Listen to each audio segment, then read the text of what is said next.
Практика благодарности – это не про розовые очки и не про то, что нужно радоваться всему подряд. Это про то, чтобы перестать жить только в проблемах и напряжении. Наш мозг очень быстро привыкает замечать только плохое. Что не получилось, чего не хватает и где тревожно.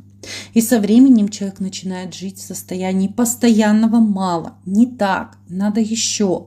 А благодарность возвращает нас в состояние опоры, помогает замечать хорошее, которое уже есть в нашей жизни.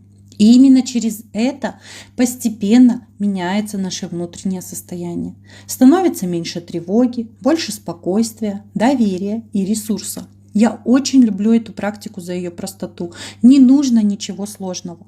Каждый вечер просто спросите себя, за что я благодарна этому дню, даже если день был тяжелым.